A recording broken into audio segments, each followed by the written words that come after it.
Good afternoon, friends. We are here to present the report from your trustees for 2024 and an overview of the finances for the year. As you have just heard, the full accounts will be ready for approval by trustees in September and will be presented to Meeting for Sufferings in October. Now, this is an informal verbal report. Is not the actual report of trustees, which will go, of course, with the accounts. So you did not receive this in your papers in advance if you've been looking for it. So, introductions. I'm Marisa Johnson, and I'm the clerk of Bridge and Ely Meeting Trustees, and I'm a member of Cambridgeshire Area Meeting. And I would like to introduce Kit King, who is the assistant clerk, the Yearly Meeting Treasurer, who is Paul Whitehouse, and also some of the other trustees that serve. There are another 11 trustees, 14 of us altogether, for being with us. This is just to give you an idea that we work as a team, and it's quite a large team of people that is needed to look after the central work. So, having done the introductions, I tell you a little bit about the composition of the trustee body, because every year we have people leave the committee and people joining. So this year, in 2024, we had 3 new trustees, Liz Birch, Liz Law and John Lewis, and they joined us at the beginning of this year. And Chris Jardine was appointed at Meeting for Sufferings in March. And they replaced 3 trustees who completed their service at the end of 2024 after 2 consecutive terms, so 6 years of service. And they were Georgina Bailey, Ellie Harding, and Caroline Heyman. One other trustee, Kate Gulliver, asked to be released in the summer of 2024 for personal reasons. And we thank them all for their service and the contribution to the life of our community that they make. But I particularly want to thank Danielle Walker-Palmer, who is still a trustee, because she served as assistant clerk during 2024, which was my first year as clerk. And I'm very indebted to her experience and wise counsel as I negotiated this first year in the role, which had its bumpy ride bits, of course. So we work together as a committee, and we are very well supported by staff, but we are first and foremost a worshipping community. We are guided by the Spirit in all the work that we do. Now Kit is going to tell you a little bit more about that work. Thanks, Marisa. Yes, my name's Kit King, and I'm Assistant Clerk of Bridge and Ely Meeting Trustees, and I'm a member of Mid-Essex Area Meeting. The report before you today covers 2024, and during the year, trustees carried out their responsibilities of the governance of the work done on behalf of the yearly meeting and the stewardship of the resources of the yearly meeting. In this brief report, we cannot do justice to the breadth, depth, and wealth of this work, but we commend to you the Making an Impact leaflet, which is found online and in print around Friends House, and the online Our Faith, Our Work review of BYM's activities in the last year, and that's online only. I now have the privilege of sharing some of the highlights that we would like to pick out from the work in 2024. Swarthmore Hall underwent an internal refurbishment and reopened in June 2024. Trustees held our residential meeting there in June, and it was a joy to be there and to see all the hard work that had been done. There is still work to do on the outside of the building, and we look forward to when that is finished. The refurbishment of the toilets on the 2nd floor of Friends House is now complete and provides smart and functional self-contained facilities. We intend to work towards making all bathroom facilities in Friends House single-use and self-contained facilities, though this may take some time to be completed due to the disruption and the cost involved. The toilets at Swarthmore Hall and the Quakers in Britain Yorkshire Centre are already self-contained units by nature of the building, and the bedrooms at Swarthmore Hall are all en suite. Oh, Peace-building support was given in areas affected by violent rioting in the summer of 2024, and the Quaker Peace-building network meets regularly. We continue to train and send ecumenical accompagners to the occupied territories in Palestine and Israel in an increasingly violent and volatile environment. This work is coordinated by Quakers in Britain on behalf of 16 partner churches and non-governmental organisations in Britain and Ireland, as part of the International Ecumenical Accompaniment Programme in Palestine and Israel, which is coordinated by the World Council of Churches and looked after by other churches in other countries. Meetings are supported in teaching children and young people about Quakerism through the faith and play journeys, through the faith and play and journeys in the spirit resources. And as someone who, up until recently, was a children and young people's worker for a local meeting, I can't recommend these enough. Staff have continued lobbying insurance companies to stop insuring new fossil fuel projects and joined the Insure Our Future and Make Polluters Pay campaigns.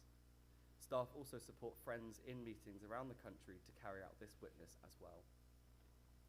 Specialist staff employed nationally and local development teams have been supporting local and area meetings with governance, safeguarding, property, chaplaincy, outreach, children and young people's programmes, and work to make our communities more inclusive and diverse.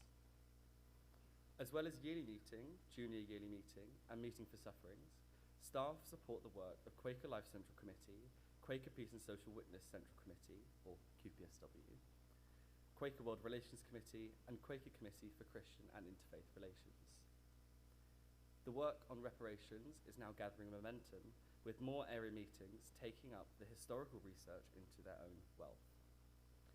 Staff continue to support the ongoing work of the Book of Discipline Revision Committee.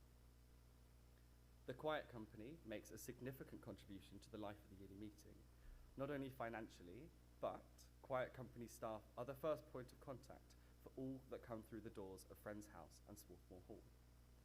For many visitors, Quiet Company staff are their first interaction with the Quaker community. The welcoming and efficient way that the company operates is a credit to our presence in a very busy hospitality landscape, which has changed significantly since the pandemic. So this is what everybody else does, but what do trustees do? Well, trustees retain oversight of the yearly meeting central committees, including Quaker Life and Quaker Peace and Social Witness, and receive all minutes from all their meetings, and also are prompted to sometimes take decisions as a result of this. So Quaker Peace and Social Witness Central Committee met 5 times in 2024 to consider various reports from staff on their work programs and ensure that these remain in line with Quaker spiritual values, particularly the centrality of the peace testimony. They also considered in deeper detail the impact of our programs on peace education, climate justice, and of peace building, both in East Africa and in the UK.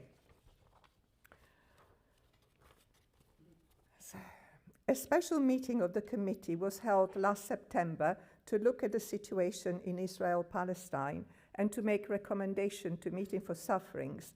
This resulted in a significant shift of our public position on this matter. And as we know, we may shift perhaps even further at this yearly meeting. A second all-staff conference was held in December 2024, and I was personally very glad to be able to participate and to get to know a little better some of the people who work for our faith community. As many as between 180 and 190, depending on how you count, and of course many work part-time. And this makes it possible to accomplish so much that is accomplished from what is a relatively small community. Governance, by its nature, consists of a routine round of checking that the things that need to be in place are fit for purpose. We receive regular reports and from time to time new or updated strategies on the important aspects of good management. We oversee the risk register, the health and safety, safeguarding, employment practices, and of course financial information and property management. Trustees serve on the Quiet Company Board, on the Finance and IT and Property Committee, on Employment Committee, and on an Internal Audit and Risk Committee. Now that means that other people are also serving on these committees, and sometimes they clerk it. So again, it sort of spreads the number of people that are involved in this governance work. An important decision that we made in 2024 was receiving and endorsing the recommendation from the group to review central structures, which was known as GRCS, which we had set up upon instruction from yearly meeting. Their discerned recommendation was that at the time it was not right to change the current structure of our central committees for Quicken Life and for Quicker Peace and Social Witness. We harvested the learning and the feedback from the work of the committee, and we laid it down. Consequently, there are no proposals before yearly meeting this year of this topic. However, the challenges that led to this work being commissioned have not gone away, and we are now considering other ways of achieving some of the desired outcomes in our decision-making, resource allocation, and impact evaluation of the work. So, to be continued, but now I'll ask Paul Whitehouse to tell you more about what the finances are looking like.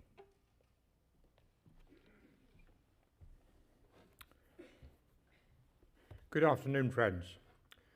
As you know, yearly meeting agreed last year, as your clerk has already told you, that in future our annual report and accounts would be received later in the year by meeting for sufferings.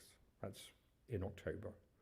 Next year, they will be received by the autumn session of continuing yearly meeting. This reduces the pressure on our own finance staff and our auditors so that the quality of the final accounts may be improved. We continue to do our best to carry out all the work which yearly meeting has discerned, but increasing costs and declining income make this more difficult every year. I say this because there have been suggestions from some friends that we are spending too much on witness and not enough on worship. We are spending as much as we can afford on both those areas in accordance with your wishes. The initial results for 2024 show that income decreased by 5.5%, while costs increased by 3.5%, so that the deficit was larger than we had budgeted for. Controlling expenditure is vital, but some of the increase was beyond our control. These pressures continued into the current year, with the increased employers' national insurance contributions, which had a severe effect on many charities, including yours. We discussed continuing yearly meeting yesterday. A friend asked whether we shall meet outside London. Yes, we shall, which will be an additional cost, as will providing a financial support to friends to attend continuing yearly meeting. I am comfortable about trustees' ability to meet those additional costs, which are good value for money, as more friends will be able to participate. Legacy income dropped, which is why we maintain a risk management fund to help even out the wide annual variations in this source of income. The Quiet Company, our hospitality company, whose staff have been looking after us here in Friends House, continued to be a major contributor to income as well. I am glad to say that donations rose slightly from 2023. The support of individual friends and area and local meetings is vital. If your area meeting hasn't yet had a visit from our fundraising team and me, please don't hesitate to ask. These meetings for learning help friends to a better understanding of how we spend our money and dispel some of the myths that seem to abound in our society. And there are many.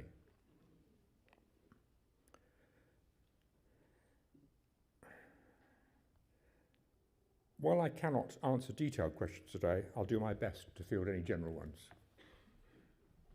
Thank you. Thank you, Paul. So we are grateful to all friends who volunteer to guide, amplify and challenge the work that is being done through committees and ad hoc groups, and to all staff who work tirelessly to carry out this work in our name. As trustees, we do our best to hold all of this together and in the light, to steward resources to support the work, and ultimately to make it possible for the will of the yearly meeting to become manifest in our internal nurture and external engagement.